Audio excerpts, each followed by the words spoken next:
Bonjour les amis passionnés d'armes et de tir, bienvenue sur cette nouvelle vidéo consacrée à la partie 3 de mon Glock.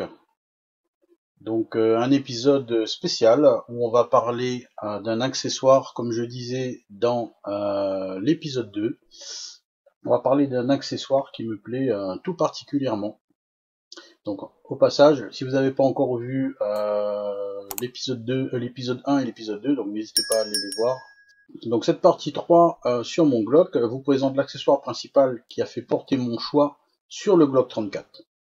Donc c'est ce châssis, le châssis MCK Génération 2 par CAA USA, qui transforme donc mon Glock 34 en PCC. MCK qui veut dire Micro Conversion Kit.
Alors tout récemment, j'ai créé un compte Tipeee. C'est vraiment très récent. J'ai pas eu l'occasion d'en parler sur les autres vidéos. Vous pouvez retrouver le lien vers ce compte Tipeee soit en description de la chaîne ou en description des vidéos, notamment de cette vidéo-là. Donc le but, bien sûr, de ce compte Tipeee est de soutenir la chaîne, aider la chaîne. Donc je vous invite à aller voir ce fameux compte Tipeee, toutes les explications sont données, et pourquoi pas laisser un don pour ceux qui aimeraient soutenir la chaîne. D'ailleurs, je remercie au passage Marie-Patricia pour son don à la chaîne. Encore merci beaucoup, ça va aider à faire grandir la chaîne. Donc merci beaucoup Marie-Patricia. J'ai oublié dans la partie 2 consacrée donc au Glock, et donc la partie 2 parler des accessoires, de vous parler de lampes, des lampes tactiques ou lampes laser prévues, notamment, enfin pour tous les pistolets, mais notamment pour le Glock que j'ai. Donc j'essaie de rattraper cette erreur ici. Donc effectivement, j'ai plusieurs petites lampes comme ça qui peuvent venir se fixer sur le Glock sans problème. Donc celui-là, c'est un modèle Phoenix. Donc en accessoire, bien sûr, possible à utiliser sur les Glock, on a bien sûr ces petites lampes. Alors, il existe aujourd'hui une ribambelle de châssis prévus pour les pistolets. Au départ, ils étaient surtout prévus pour les Glock, puisque le Glock était, on va dire, le pistolet le plus répandu. Par exemple, il y avait le modèle Roni et Micro Roni, qui était quasiment que pour les Glock, si c'est pas dire que pour eux. Ensuite, il y a eu MCK, donc MCK qui est fabriqué par CAA USA, eux, ils ont créé ce modèle-là, et ce modèle-là, ensuite, ils l'ont élargi pour tous les pistolets, on va dire, les plus courants, Sig Sauer, Taurus, Canic, Springfield, Armory, voilà, toutes ces marques-là, donc maintenant, ont leur châssis MCK qui peut être utilisé avec le pistolet. Donc maintenant c'est très à la mode, donc du coup on a pas mal de marques. Alors, je connais pas toutes les marques, moi malheureusement je me suis penché plus sur le MCK, comme je l'ai pris avant que d'autres modèles sortent, donc je me suis pas trop penché sur les autres modèles. Donc le but de cette vidéo c'est de vous parler en tout cas du modèle que moi j'ai et de vous dire ce que j'en pense. Donc quel va être l'usage et l'intérêt de ce MCK. Donc ce MCK, donc c'est un châssis. On va pouvoir venir mettre son pistolet pour pouvoir transformer son pistolet, donc arme de poing, en une arme d'épaule. Donc j'irai pas jusqu'à dire que c'est un PCC, puisque un vrai PCC, on aura un canon beaucoup plus long, on aura une plateforme vraiment différente, et plus encombrant notamment, et plus lourd.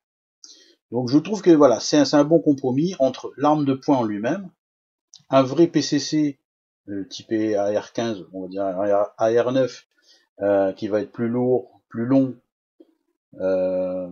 plus difficilement maniable. Donc on a du 2 en 1 avec ce genre de châssis. Pistolet, donc utilisé en arme de poing quand on en a envie. Et si on veut passer sur utiliser le même pistolet et passer sur un style arme d'épaule, c'est le genre de châssis qu'il nous faut. Donc voilà la raison pour laquelle j'ai pris un Glock 34. J'aurais pu prendre par exemple un Glock 17. Mais je me suis dit, j'avais déjà dans l'idée, dès le départ, d'utiliser mon Glock 34 en façon arme d'épaule, on va dire.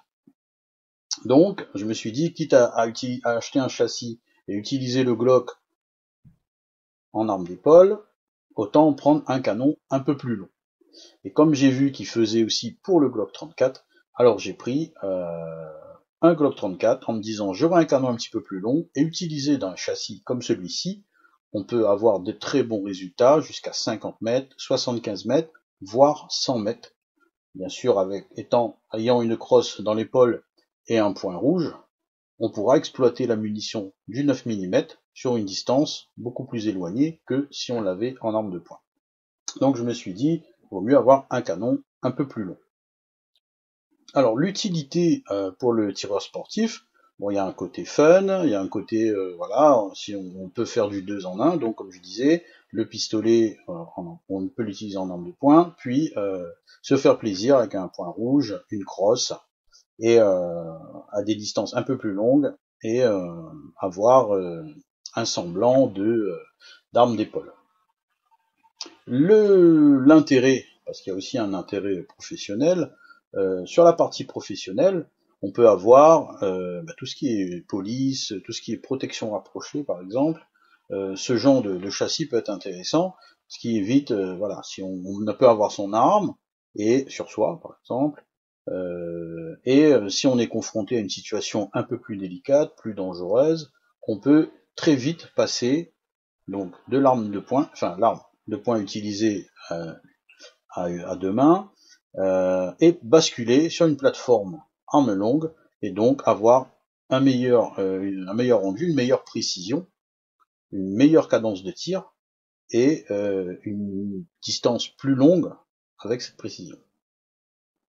Donc il y a vraiment un intérêt professionnel, c'est vraiment pour les personnes qui, au pire, les professionnels qui travaillent beaucoup en véhicule ou ce genre de choses.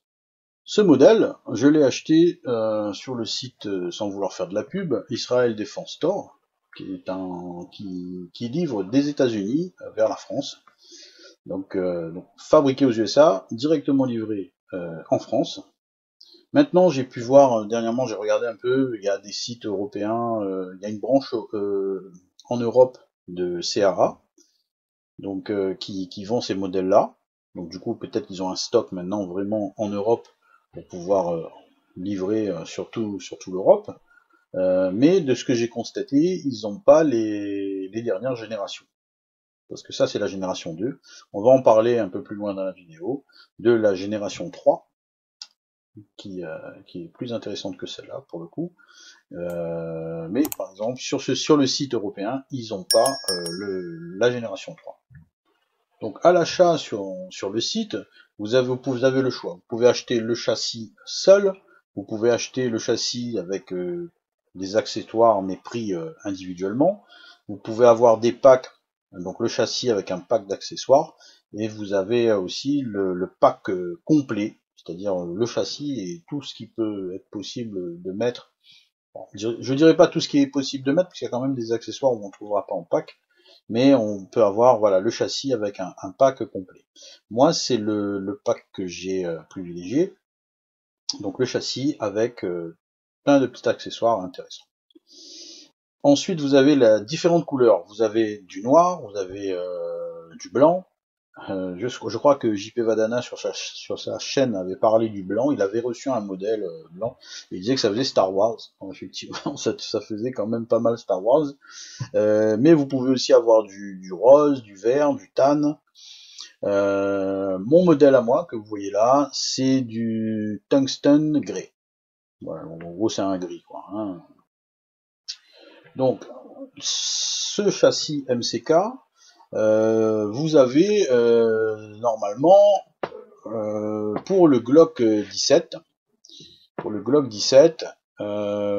l'avez. Alors, le modèle pour Glock 17, il fonctionne sur Glock 17, Glock 19, Glock 19X, 22, 23, 25, 31, 32 et 45. Donc, il fonctionne avec tous les Glock, on va dire, de format full size ou compact. Par contre, pour les Glock 34 comme le mien, on est obligé de prendre le modèle spécialement prévu pour le Glock 34, qui bien sûr est plus long à ce niveau. Donc comme on est plus long, alors effectivement, si on a le châssis pour Glock 17, l'avantage c'est qu'on pourra l'utiliser sur quasiment toutes les plateformes, comme le 17, le 19, c'est déjà pas mal, plus le 45. Donc voilà, c'est vraiment interchangeable, on va dire. Par contre, comme moi j'ai fait le choix de prendre un Glock avec un canon un peu plus long, ça limite un peu les modèles avec lesquels il est employable. Donc on a sur ce modèle, avec ce modèle, on pourra l'utiliser sur le Glock 34, donc comme le mien, donc en 9 mm. Le Glock 35, donc c'est exactement la même chose que le Glock 34, donc les mêmes dimensions, mais en 40 Smith & Wesson. Et le Glock 41, pareil, même dimension, mais en calibre 45 ACP. Alors si je ne me trompe pas, je crois que ces châssis MCK ne sont pas compatibles avec les Glock de génération 1 et génération 2. Alors je ne vais pas dire d'erreur, si vous voyez que je dis une erreur, n'hésitez pas à le mettre en commentaire. D'ailleurs, au passage, n'hésitez pas à mettre un petit commentaire si vous en avez un, si vous en êtes satisfait, si vous avez un autre modèle, que vous avez eu l'occasion de tester celui-là comparé à un autre, par exemple, pourquoi pas, ça pourrait être utile aux abonnés de la chaîne. Donc, j'étais en train de dire que il me semble qu'il n'est pas compatible avec les générations 1 et 2. En revanche, les Glock de génération 3, 4 et 5, il n'y a pas de problème. Alors, tout simplement parce que le rail qu'on a ici, avec cette fameuse encoche, je crois qu'on n'a pas cette encoche-là sur les générations 1 et 2. Et comme le système vient se verrouiller grâce à l'encoche qu'on a ici, du coup, c'est pas utilisable. Donc il vient se verrouiller, et c'est à ce niveau-là. Ici, on a un bouton de déverrouillage, le même de l'autre côté. Donc il vient se verrouiller au niveau de cette encoche, à cette hauteur-là. Enfin, le bouton est là, mais je crois qu'il se verrouille un peu plus loin. Donc, maintenant je vais vous parler du pack. Alors le pack complet que moi j'ai pris, donc il y a le châssis en lui-même. J'espère qu'on verra très bien la caméra. Il y a le châssis en lui-même. On a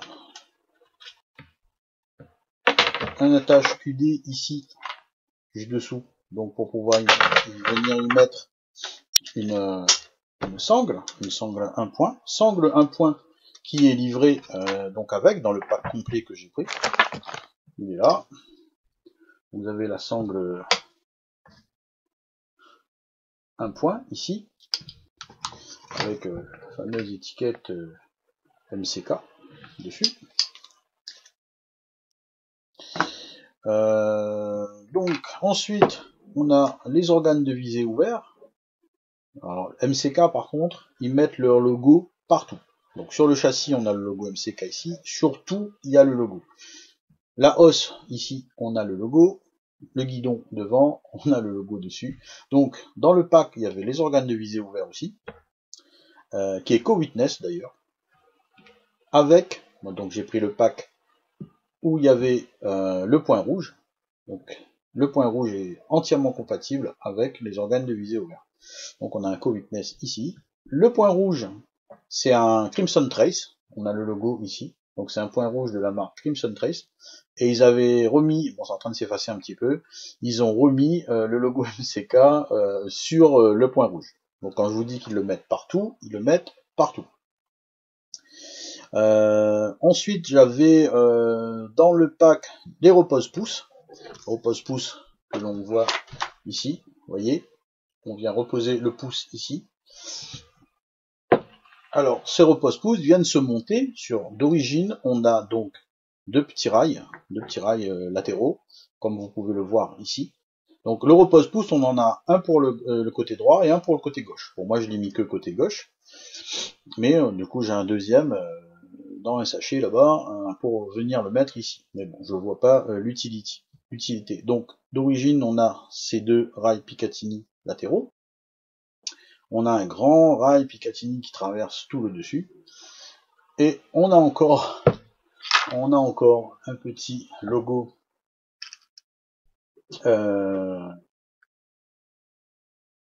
MCK ici au bout du rail Picatinny. Je vous ai dit, ils l'ont mis partout.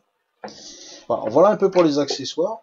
Donc l'attache QD, la sangle, les repose-pouces ici, les organes de visée ouverts, le point rouge et aussi, j'allais oublier, la lampe. Ici. Donc on a une lampe, hop là, je vais l'allumer, voilà. Donc à ce niveau-là, la lampe on peut l'enlever, d'accord. Au début, quand on l'achète, avant de mettre la lampe, on a un petit support, mais ici ils ont même aussi sur leur site je crois que c'est une baïonnette, comme une baïonnette pointue. Je sais pas ce qu'on va faire de ça, à part je vais pas attaquer des zombies. Moi j'en vois pas l'utilité, mais ça existe, ça a le mérite d'exister. Il faut savoir que ce modèle, donc il est compatible avec les Glock, donc qui ont le filetage à l'avant et qui peuvent mettre donc un réducteur de son. Donc là je sais pas trop comment ça fonctionne puisque moi personnellement j'ai pas le réducteur de son, mais je crois qu'on peut démonter ici, on peut le démonter et l'enlever pour pouvoir justement venir y mettre son réducteur de son avec son Glock dans le châssis. Au niveau du fonctionnement, vous avez des modèles de châssis comme ça pour les armes de poing, où, bon je vais vous montrer après comment ça fonctionne, hein, comment on met l'arme à l'intérieur, où ce modèle, si vous voulez, une fois que vous avez mis l'arme dedans, vous allez utiliser votre poignée, donc la poignée de votre arme, et la queue de détente de votre arme. La queue de détente de votre arme et la poignée restent la même. Vous avez d'autres modèles chez d'autres marques de châssis où votre arme va être ici, par exemple, et il y a une autre poignée ici. Vous n'allez pas utiliser la même poignée que votre arme. Il y a une autre poignée ici, et vous avez une autre queue de détente ici.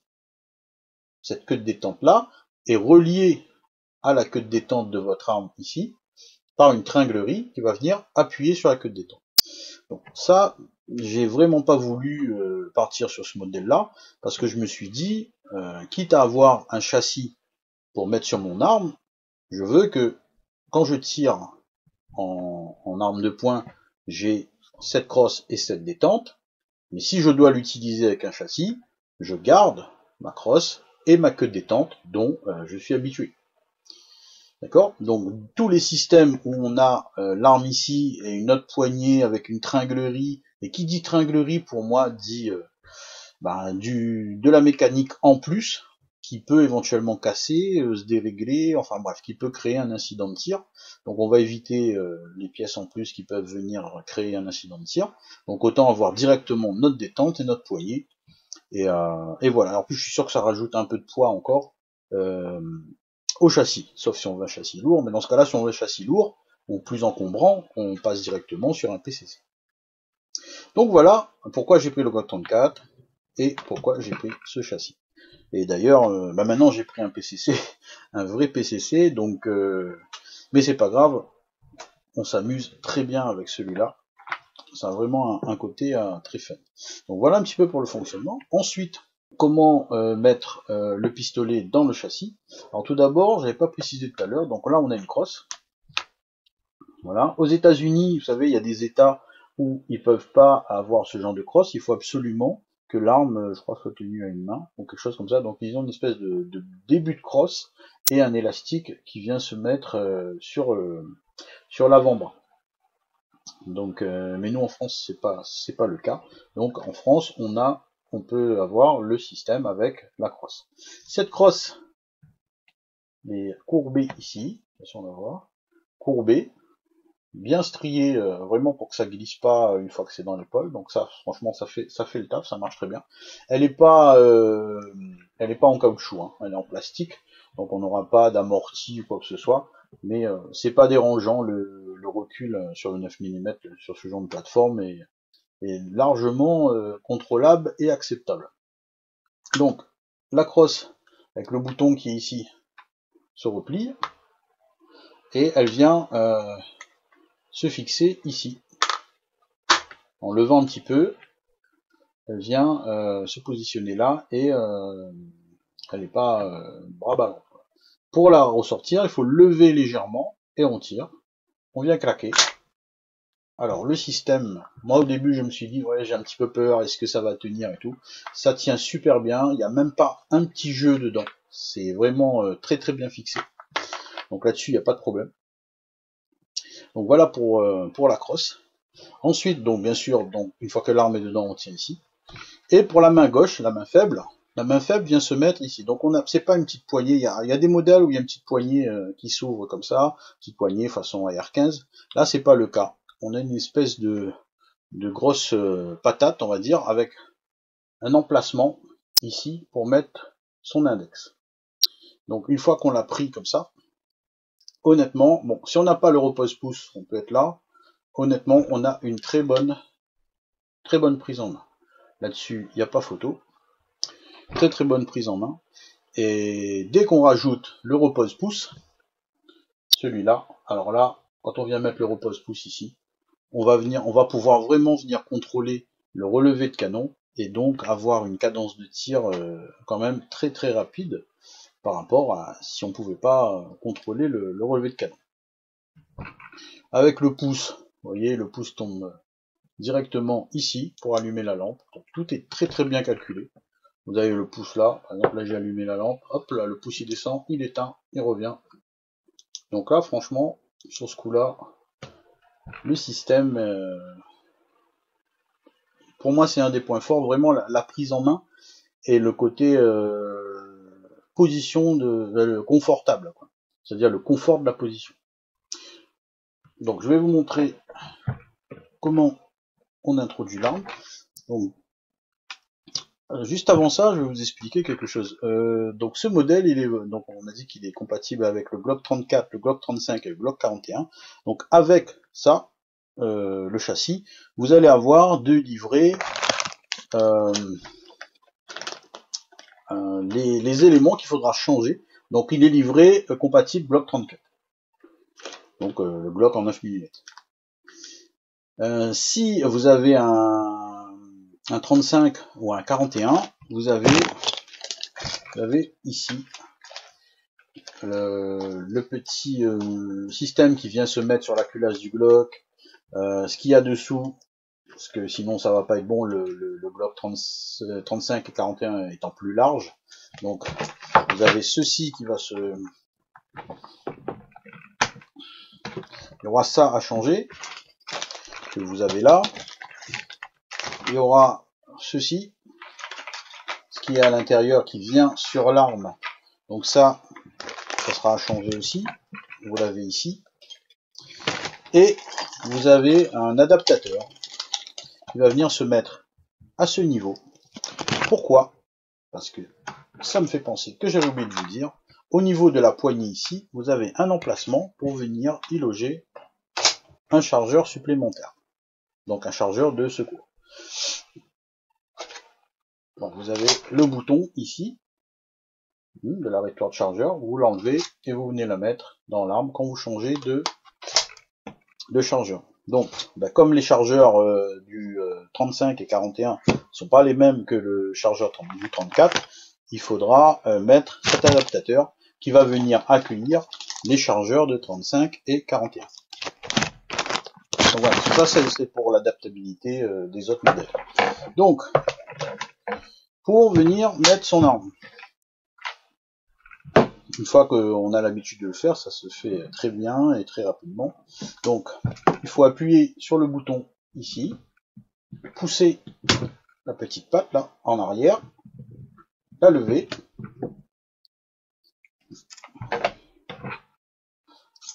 j'enlève mon témoin de chambre vide, fourni par l'UFA au passage. Alors, association très importante pour les passionnés que nous sommes. J'ai fait une vidéo là-dessus d'ailleurs. Je vais ramener la culasse. Hop là. Donc, on va venir faire rentrer les stries qui sont ici. Vont venir s'emboîter dans les stries qui sont dans le petit réceptacle, on va dire. Alors, là, je vois pas très bien.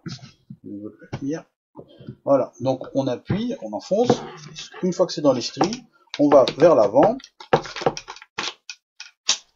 On entend le tac. Quand on entend le tac, c'est que au niveau de ce bouton-là et de ce bouton-là, et de la fente qui est au niveau du rail, sous le Glock, donc il est venu s'emboîter, et donc là on sait que c'est bien clipsé. Une fois que ça a fait tac devant et que c'est bien clipsé, on rabaisse ce loquet et on le pousse vers l'avant. Vous voyez, il y a un petit point rouge là. Il faut l'aligner, on le pousse vers l'avant, et une fois que vous voyez le point rouge ici, ça veut dire que il est bien verrouillé et que vous pouvez à partir de ce moment-là l'utiliser.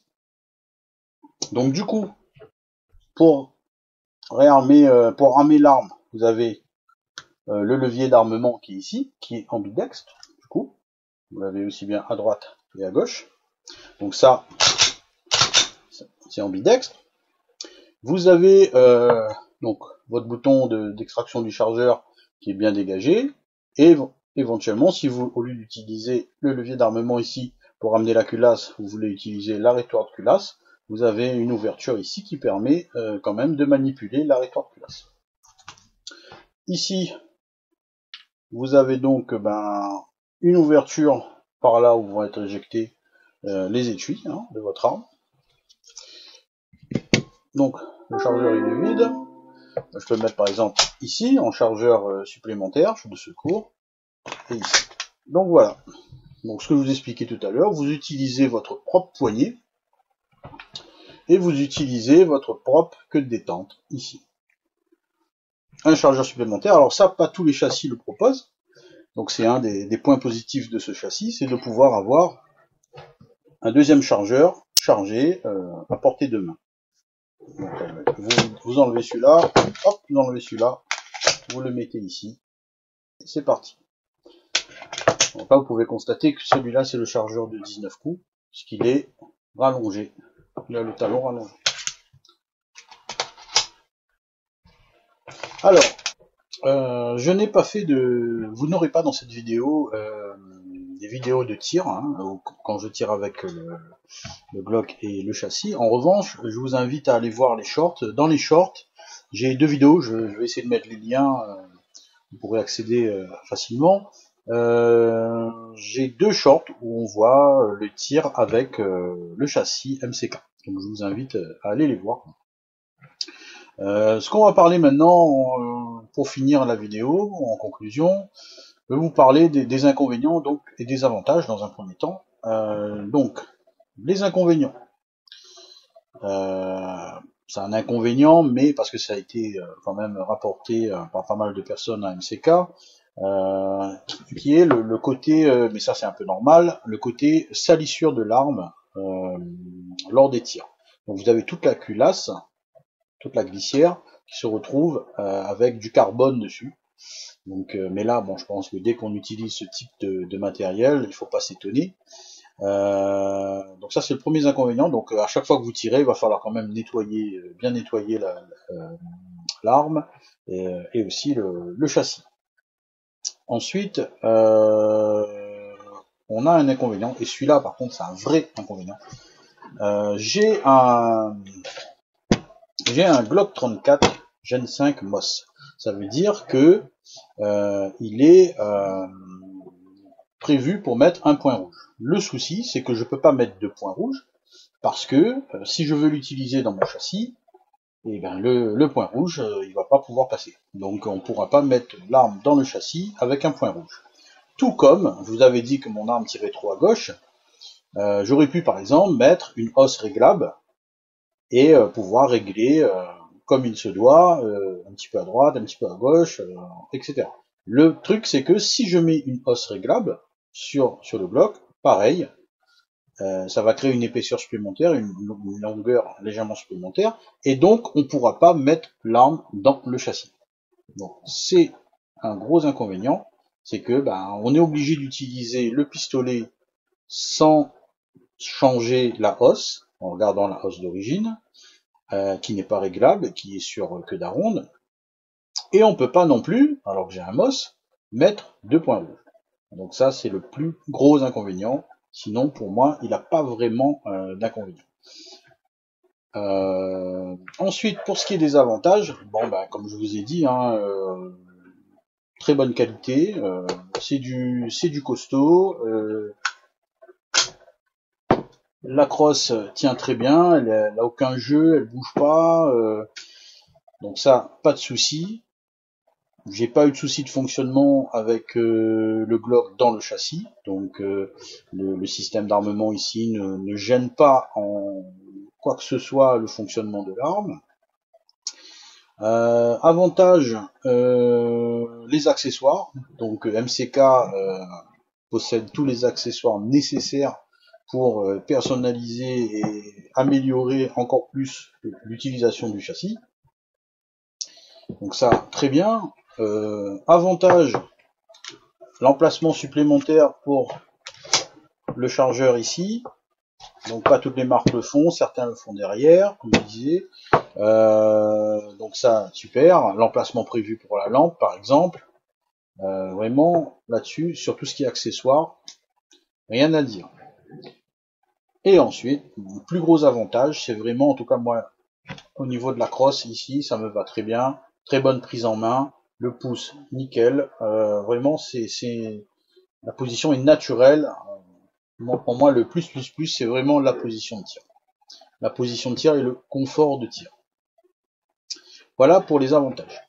On va faire une ouverture sur le nouveau modèle. Le nouveau modèle, le Gen 3, qui actuellement n'est pas disponible pour le Glock 34. J'ai récemment envoyé un mail, j'attends un retour pour savoir s'il compte le faire.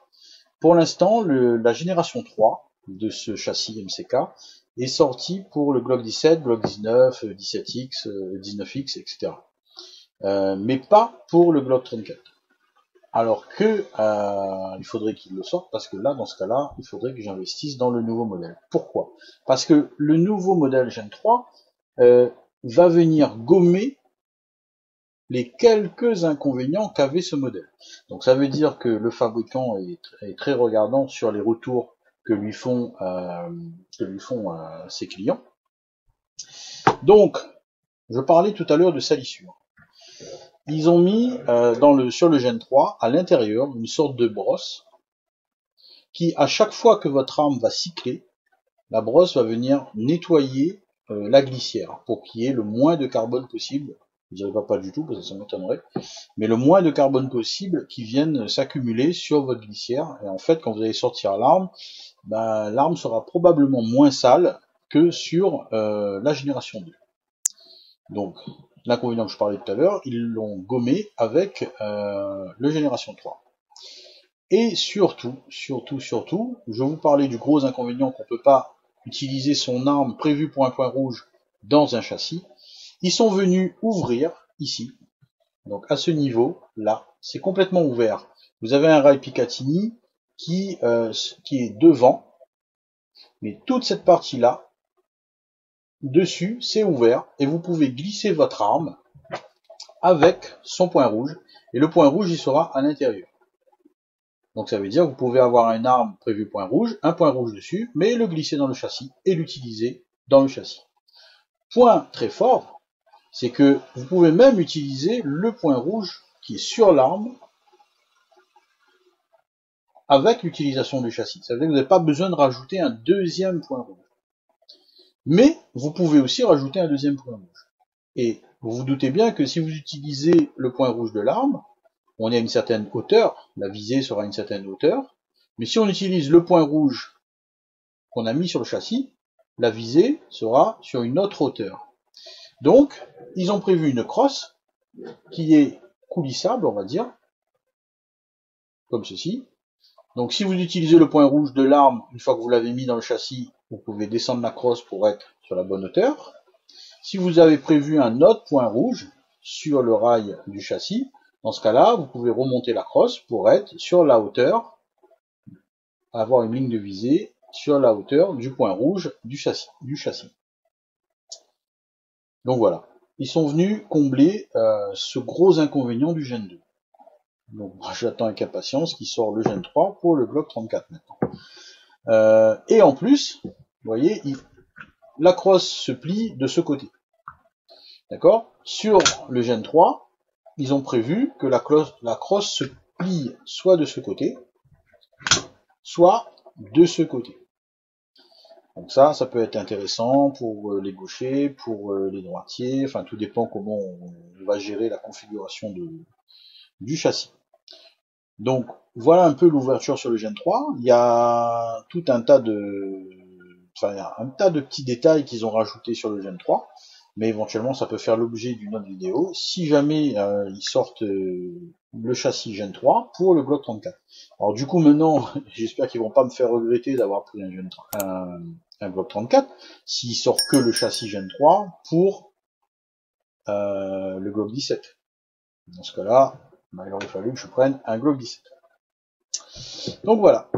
Donc avant de terminer, je vais retirer l'arme là-dedans. Donc on fait l'opération inverse. Hein. Alors là par contre j'ai une petite main, c'est pas évident. Il faut prendre des deux côtés. De ce côté et ce côté. Il faut appuyer les deux en même temps pour tirer en arrière, déverrouiller l'arme. Voilà.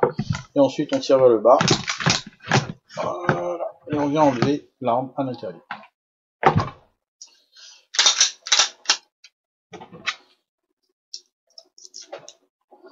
Donc, voilà pour la présentation de ce CAA USA MCK pour Glock 34. Si vous avez jamais eu l'occasion de le tester, je vous conseille de le tester. Si quelqu'un dans votre club en a un, etc., vous allez voir, vous allez tomber amoureux. Je vous remercie d'avoir suivi cette vidéo. Je vous dis à la prochaine vidéo. Je sais pas trop ce sera sur quel sujet. Je remercie les abonnés qui ont suivi la partie 1, la partie 2, qui ont laissé des pouces, qui ont laissé un commentaire. On a pu échanger dans les commentaires. Donc c'est très intéressant parce que on en apprend beaucoup et etc. Donc c'est très bien. Donc je vous invite à laisser un commentaire, à mettre un pouce, ça référence la chaîne. N'hésitez pas à aller sur le compte Tipeee, même si vous laissez pas un don, mais au moins vous pourrez lire un petit peu ce que j'y ai mis. Et si vous laissez un don, et ben vous participerez au développement de la chaîne. J'ai bientôt un live, donc si vous allez voir dans les posts, vous verrez, il y a un live de prévu bientôt où je suis l'invité de la chaîne Yann Schroeder. Donc, de toute façon, si vous voyez pas le live, le direct, vous verrez probablement la rediffusion. De toute façon, la vidéo sera toujours accessible. Donc, je vous remercie. Je vous dis à la prochaine vidéo. Profitez de la passion, profitez du tir. Et je vous dis à la prochaine.